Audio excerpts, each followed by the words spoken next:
A paz do Senhor, aqui é o professor Marco Antônio de Castro Faleiro, na disciplina Panorama da Bíblia, que faz parte do ramo da Teologia Bíblica. Nós estamos na Logos Ensino Superior de Teologia e estamos na primeira parte de uma aula dupla, né? É uma AVA, cada aula é dividida em 3 AVAs e cada aula dupla em 6 AVAs, né?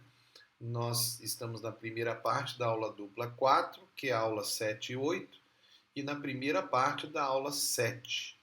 Nós vamos tratar agora do período conquistador. Falamos já sobre o período pré-diluviano, ou antes do dilúvio, o período dos patriarcas, que foi o período logo após o dilúvio, logo após Noé, né?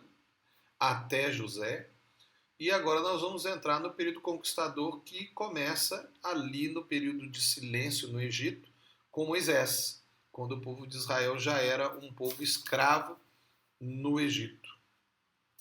Esse sistema de divisão de aulas e aulas duplas é para facilitar tanto as gravações como também os modelos nossos, né? Especialmente o modelo intensivo, que segue o programa das aulas duplas. Mas também serve para, claro, você que é aluno do modular, né? Ajudando você na construção dessa matéria. Vamos lá. Olhando, você já deve ter olhado aí a linha de tempo, né, milenar, cronológica, e você já deve saber aí os períodos, né? Mas vamos ver aí, nós estamos nos 3 primeiros períodos, que é o pré-diluviano, patriarca e o conquistador. Nós estamos agora a falar basicamente do período conquistador e nós vamos tirar, assim como tiramos daquela geral, vamos tirar agora dessa apenas a parte do período que é o período conquistador. Nós vamos então identificar, mas a gente vê que ele termina lá perto do ano 1000, né? Então ele começa depois do ano 2000, né, já há bastante tempo, né, porque Moisés é que estava no ano 2000, chegando mais ou menos no ano 1000, quando o ano 1000, uma marca, um personagem marca, né, do ano 1000 é Davi. Nós vamos então agora entrar no período conquistador, que é o período ali de Moisés até Samuel. O período do silêncio, que foi um período entre José e Moisés, 400 anos. O enfraquecimento dos povos antigos e o nascimento de novos impérios. Nós estamos falando então agora nesse período conquistador de 3 grandes impérios. O Egito, né, que dominava o Egito e praticamente toda a região ali de Canaã. Os mitanitas, né, que eram parte daquilo que eram os assírios, né, e os hititas. Apesar de que os mitanitas estavam ainda eram um povo forte, né, em Nínive, e ainda não eram exatamente os assírios, né? Apesar de que alguns escritores já consideram eles assírios. Tanto é que quando, por exemplo, esses mitanitas vieram lutar contra os egípcios, né, e especificamente contra Sodoma, nos livros você vai achar assírios, mas eles eram, na verdade, os mitanitas, né, que era o primeiro nome. Depois é que eles se tornaram assírios. Nós temos então aí na linha de tempo esses 3 povos, os hititas, os mitanitas e os egípcios. Talvez você pode até colocar o nome assírios para facilitar, mas era o nome mais antigo desse grupo.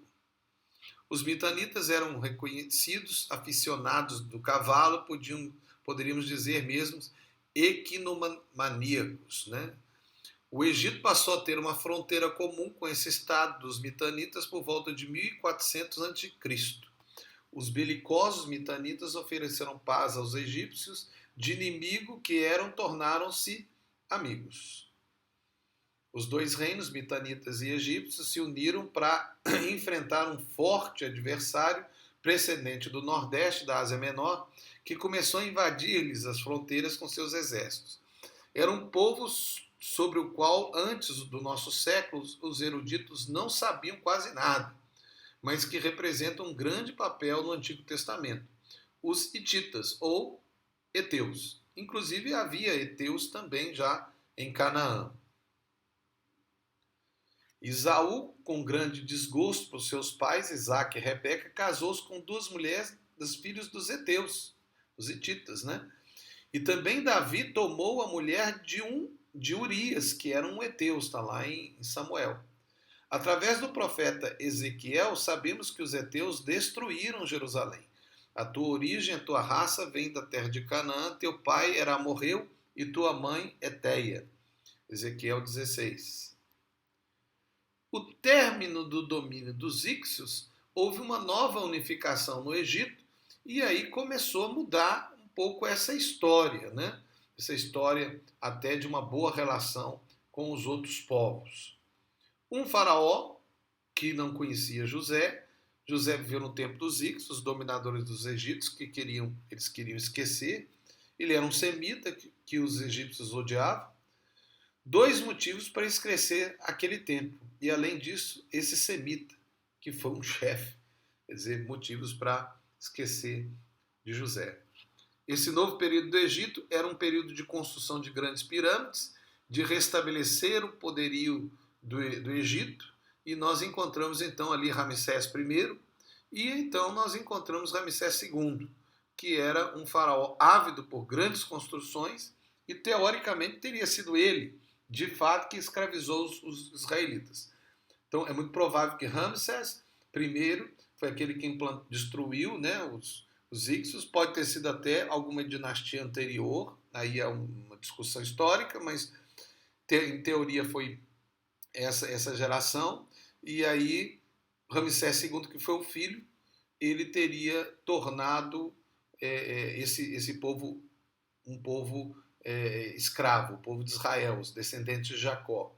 Foi Ramsés III, né, que foi o Ramsés que provavelmente tenha vivido com Moisés, já no tempo mais tarde, né? Porque Moisés foi criado ali no palácio.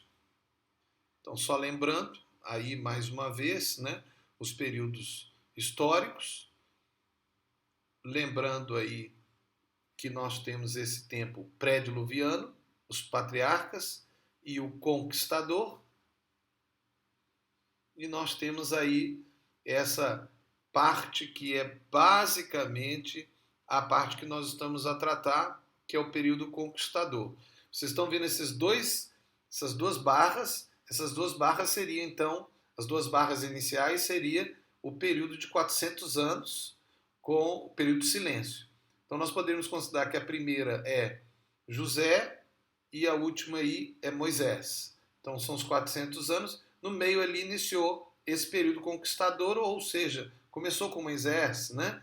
E seguiu até o final, quando é o início do reinado de Israel, quando vem, então, o último juiz, que é Samuel, né? Porque se a gente seguir a construção, nós vamos ver Moisés, Josué que domina Canaã, juízes, né? Os juízes, os 13 juízes que está no livro de Juízes, né? E o último juiz, que seria o primeiro profeta Nabi, nós vamos falar isso depois, né? Que era Samuel.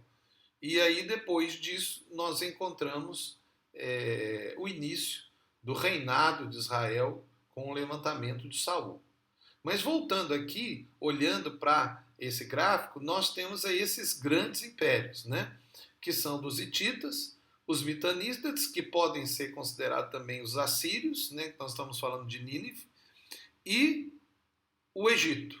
Né? O Egito, que inicialmente era um reino que tinha sido dominado pelos íxios, e como eu disse, pouco se sabe acerca dos íxios, mas foi nessa época que José se tornou o grão-vizir, né? O segundo depois do faraó, e depois que houve a unificação, a família de Ramsés, especificamente, uniu os dois Egitos, né? O baixo e o alto, e desmanchou o nome de José e escravizou os israelitas. E foi nesse período, então, começou grandes construções, né? A história fala das grandes construções dos Ramsés, né? Eles fizeram realmente coisas estrondosas, né? E usaram mão escrava de quem? Os israelitas. E é bom lembrar que os israelitas nessa época começaram a adquirir uma nova cultura, apesar de que eles eram ainda pastoris, né, porque era o trabalho deles, mas eles começaram a aprender muita coisa ali dos egípcios na área da engenharia, da matemática, né? Muitos dos israelitas, é claro, foram instruídos na escrita, né? Então eram escravos, mas estavam sendo usados para várias coisas. Então esse povo tinha vários tipos de profissões, eles estavam em todos os lados do Egito, e quando eles saíram do Egito, eles levaram esses conhecimentos, né? Então nós temos aí um novo momento, um momento de um povo escravo, né, que vai sair para um período de conquista, que vai ser o período que nós vamos abordar aqui com mais detalhes, né? Aí a gente até chama a atenção aí dessa questão dos mitanitas e dos assírios, né? E com isso nós estamos a terminar essa primeira parte, né, que é a primeira parte do período conquistador, mas agora relembrando, né, olhando para trás, tudo aquilo que nós já falamos, eu queria que você parasse e pudesse repensar na metodologia de estudo sua. Quer dizer, como você está estudando, né? Você está fazendo aquilo que está sendo orientado? Está fazendo a linha de tempo? Está anotando os fatos, os personagens, numa folha de papel, ou quem sabe num cartaz, conforme nós já demos essa ideia para você. De repente você fazer um cartaz na sua turma, se o professor assim permitir, seja no caso do intensivo, né?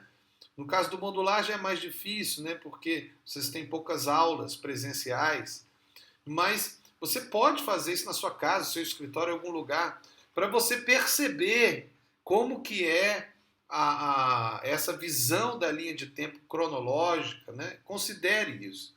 E eu queria aproveitar também ainda nessa primeira parte a relembrar aos alunos acerca das suas obrigações com a academia, né? Uma obrigação que você tem, sem dúvida, é a obrigação do seu pagamento. Então não se esqueça, né, que isso faz parte das suas obrigações. E a Logos, ela existe, mas ela precisa, né, de seu apoio. E se você acredita nesse ministério, nessa escola, você também vai investir. E nós sabemos, né, o ataque do inimigo contra as escolas teológicas no mundo. Muitas estão a fechar. Na verdade, muitas estão a seguir agora só para o caminho do ensino à distância, né? Mas você deve pensar que você faz parte desse ministério e que isso faz parte da vontade de Deus na sua vida. Então, eu deixo isso e lembro também dos seus trabalhos. Não se esqueça dos seus trabalhos, que está no plano de atividade, que você tem que fazer. Não deixe para a última hora. Faça o trabalho escrito. Considere a metodologia de pesquisa orientada pela Logos. Se você tem dúvidas sobre a metodologia de pesquisa, peça a alguém, peça ao seu professor, ao seu assessor, para ele explicar para você, e você será assim abençoado. Aqui é o professor Marco Faleiro, na disciplina Panorama da Bíblia, e nós somos da Logos Ensino Superior de Teologia. Que Deus te abençoe, guarde a sua vida e te dê muita paz, em nome de Jesus. Amém.